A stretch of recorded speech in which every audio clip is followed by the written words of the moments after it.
네, 코스피가 장중 5,300을 돌파했습니다. 불장이 이어지고 있지만 너무 오른 탓일까요? 삼성전자나 SK하이닉스 같은 개별 종목은 물릴 수 있다 이런 생각이 퍼지면서 지수를 추종하는 ETF로 개인 자금이 대거 이동하고 있습니다. 정부는 상반기 중 단일 종목 레버리지 ETF 출시를 허용하겠다고 밝혔습니다. 뜨겁게 달아오는 ETF 시장, 박승진 하나증권 리서치센터 해외 주식 분석실 실장 모시고 들어보겠습니다. 선생님 어서 오세요. 네, 안녕하십니까. 요즘 ETF 정말 많이들 얘기하던데 ETF로 자금이 많이 가고 있나 봐요. 네. 먼저 개별 종목보다 특히 지수를 추종하고 있는 ETF에 많이 몰린다. 네. 지금 상황이 어떻습니까? 네, 말씀하신 것처럼 시장이 좋을 때 또 특히 나타난 현상들로 보시면 될 것 같습니다. 네. 이게 지수가 특히 신고가들을 계속 내는 과정에서는 사실 개별 종목에 대한 부담감들이 자꾸 이제 누적이 되기 때문에 이 지금 시장에 대해서 조금 이제 포트폴리오 효과를 노리고 네. 투자하시는 분들이 점점 늘어나는 형태들이 매번 이 신고가를 뚫을 때마다 나타나는 공통적인 현상으로 보시면 될 것 같고요. 예. 지금 시점은 뭐 다 잘 아시는 것처럼 이 삼성전자나 하이닉스 네. 일부 좀 반도체 기업들이 특히 좀 크게 올라가면서 주도를 하는 장이다 보니까 네. 말씀하셨던 것처럼 약간 부담감을 느끼는 분들이 지수형을 또 선택하셔서 조금 이제 리스크를 분산하는 투자들을 형태를 좀 선택하고 있다고 보시면 될 것 같습니다. 그래서 네. 지금 최근 이 국내 주식형 네. 지금 한 달 정도 이제 오늘로 거의 한 달 이제 마지막 거래일인데 네. 이 국내 주식형 ETF에 거의 7조 가까운 돈이 좀 들어와 있고요. 7조. 예, 7조가 한 달새. 맞습니다. 이게 과거에 비교하면 얼마나 많이 물린가요? 과거 대비로도 굉장히 좀 빠른 속도로 보시면 될 것 같고요. 그리고 지금 사실 이 시가총액도 많이 커지고 있기 때문에 네. 이 자산 전체, 이 총자산 규모가 커지는 속도는 더 빠르다라 보시면 될 것 같습니다.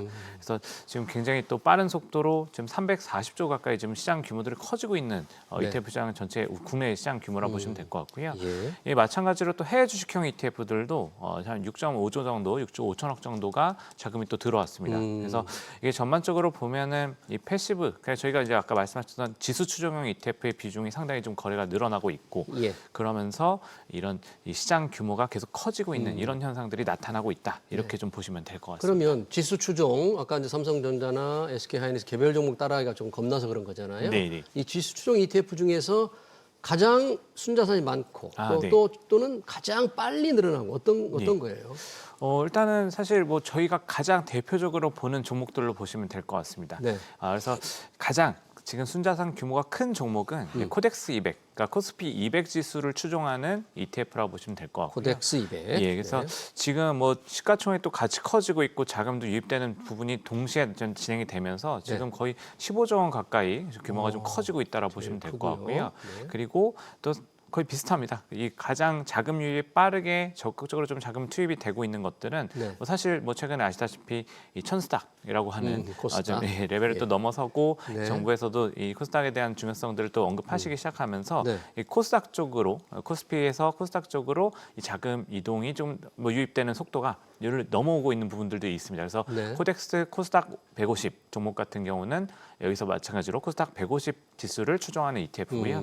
이 종목이 지금 한 달 동안 거의 뭐 1조 8천억 정도 예, 돈이 굉장히 빠르게 들어오고 있다 이렇게 보시면 될 것 같습니다. 그러네요. 코스닥 150, 1조 8천억 원. 유입은 속도는 가장 빠른데 이 코스닥 150을 2배로 추종하는 레버리지. 네.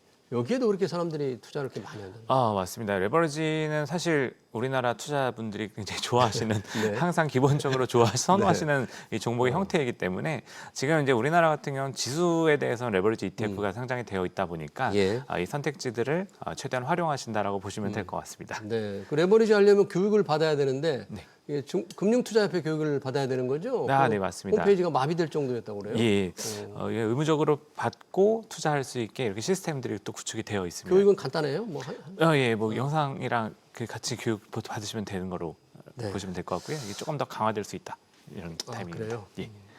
자, 이재명 대통령이 투자했다고 밝히면서 주목을 끌었죠. 지수종 ETF 지금 엄청나게 늘고 있는데 그러면 한번 수익률 한번 볼까요? 작년 그리고 올해 어땠습니까? 네, 이게 뭐 어쨌든 가장 빠르게 늘어나는 종목들, 그러니까 이재명 대통령께서 하신 종목도 저희가 코덱스 200으로 지금 알려져 있고요.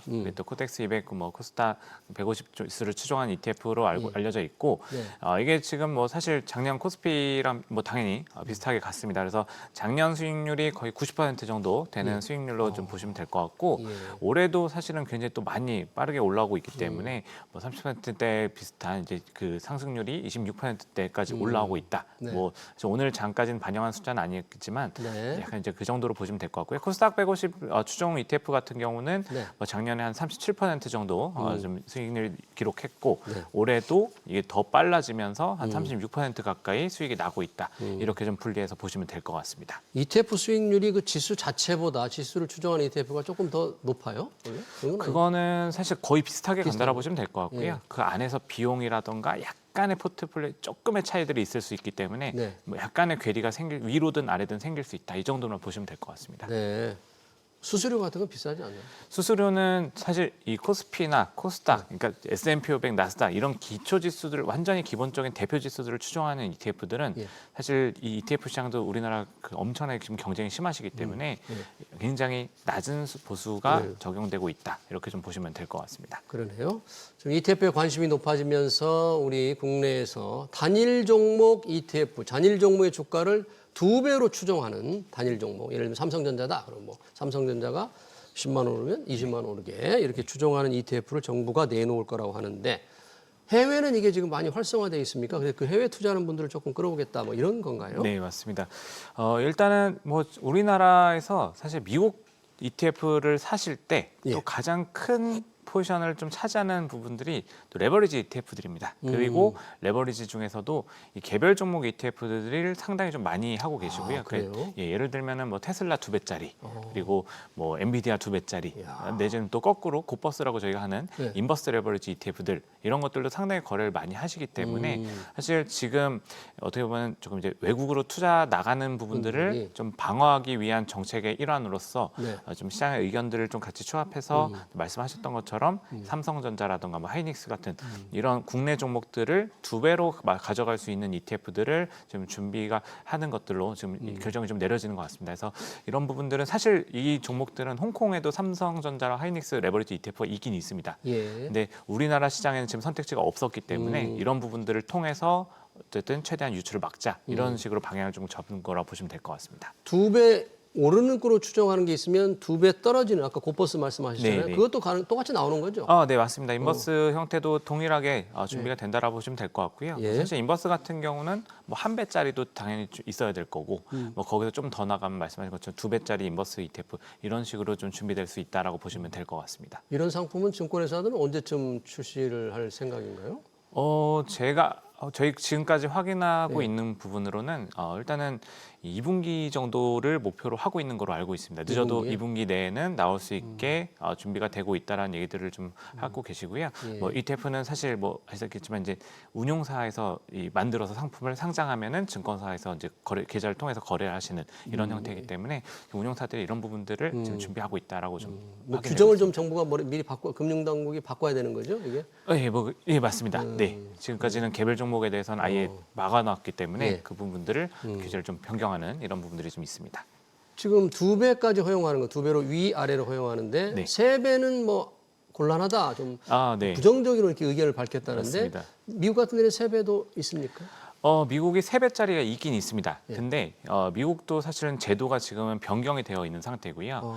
사실 이게 3배짜리가 되면은 이게 뭐 하루에 혹시나 30% 넘게 움직이는 날이 생기면은 그 하루 만에 이 ETF가 상장 폐지가 되는 조건이 성립될 수 있기 때문에 3배까지는 사실은 그 국내에서도 일단은 좀 안 해주겠다라는 게 방침이라 보시면 될 것 같고 예. 미국도 마찬가지로 지금 사실 뭐 정확한 규정으로 보면은 네. VIR이라는 위험관리 기준을 가지고 200% 넘게 못 가져가는 이런 형태의 기준을 잡고 있는데 네. 이게 제도가 2020년에 바뀌었습니다. 그래서 2020년 이전에 상장된 종목 중에는 사실 우리나라 투자자분들이 많이 하시는 종목 중에 예. 반도체 3배짜리 쏙슬이라고 불리는 반도체 예, 3배. SOXL이라는 티커의 ETF XOX. 이 네. 종목이 상당히 많이 하시는데 이 종목 같은 경우는 2010년에 상장이 됐다 보니까 예. 기상장 종목들은 남겨놓고 규제를 바꿔서 네. 지금 이런 종목들 지수 추정 중에서 3배짜리가 아직 미국엔 남아 있다 이렇게 보시면 될 것 같습니다. 그걸 우리 서학개미들이 많이 투자해요? 엄청 많이 좋아하십니다. 그래요? 네. 정말 대단하네요. 3배 이상 올라가는 쪽으로 이렇게 모험적인 투자를 이렇게 하는 분들이 굉장히 많군요. 맞습니다. 만약에 2배도 마찬가지입니다만 네. 단일 종목 레버리지가 이런 상품이 나오고 아래로 떨어지는 곧버스 상품이 나면 혹시 이건 뭐 불안전 판매다 뭐 이런 논란은 없을까요?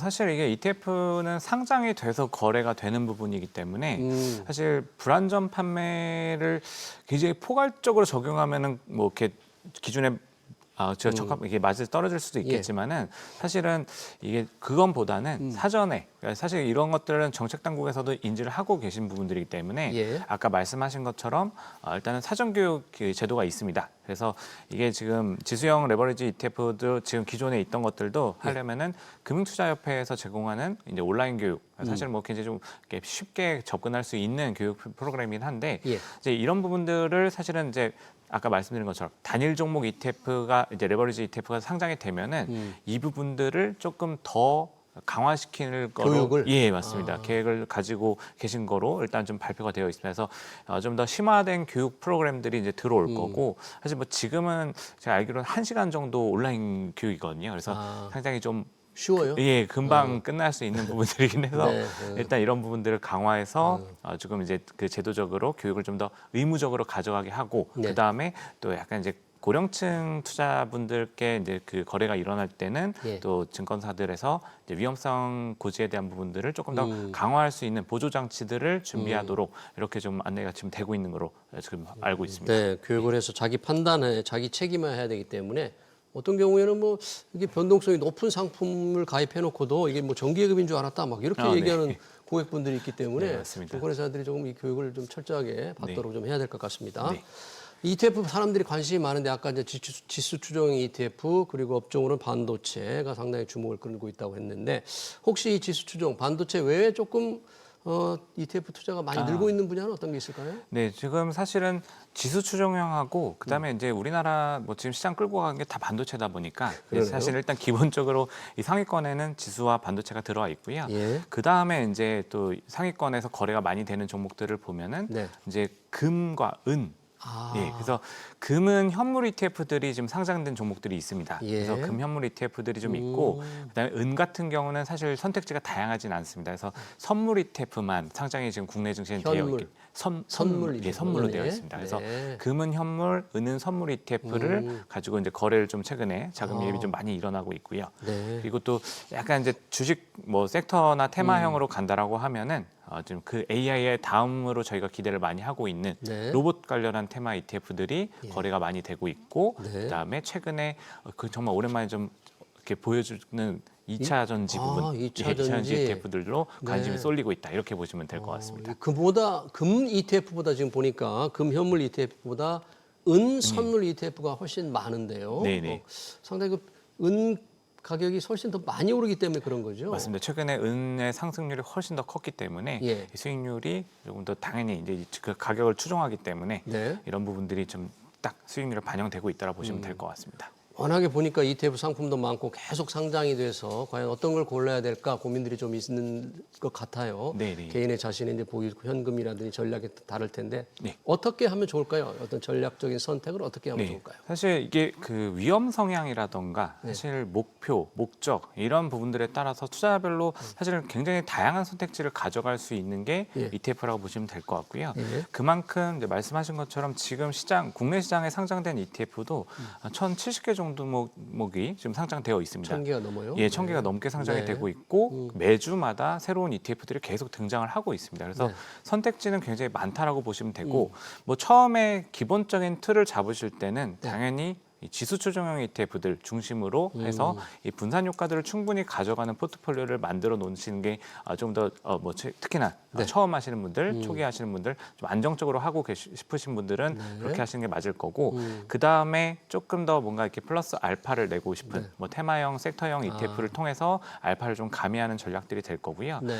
그리고 사실 ETF들 중에는 최근 한 3, 4년 동안 이 월배당 ETF들도 굉장히 많아졌습니다. 월 배당. 예, 네. 매월 그러니까 제2의 월급 이런 테마들이 뭐 굉장히 관심이 많아지시면서 네. 분기 배당하던 것들을 또 월 배당 형태로 지금 ETF 운용사들이 많이 내고 있고요. 네. 그래서 매월마다 배당을 하는 형태들도 뭐 커버드 콜부터 시작해서 배당주를 구성하는 거, 뭐 채권을 조합하는 ETF 이런 것들이 굉장히 많은 선택지들이 있기 때문에 이런 부분들을 보시고서 목적에 따라서 네. 나는 장기 성장주가 좋다 그러면 테마 섹터 그리고 또 안정적으로 연금에서 할 거다 그러면 배당이나 뭐 채권형, 혼합형 이런 것들을 선택하시면 될 것 같습니다. 배당을 받으면 그 배당이 자동적으로 그 ETF에 다시 투자되는 건가요?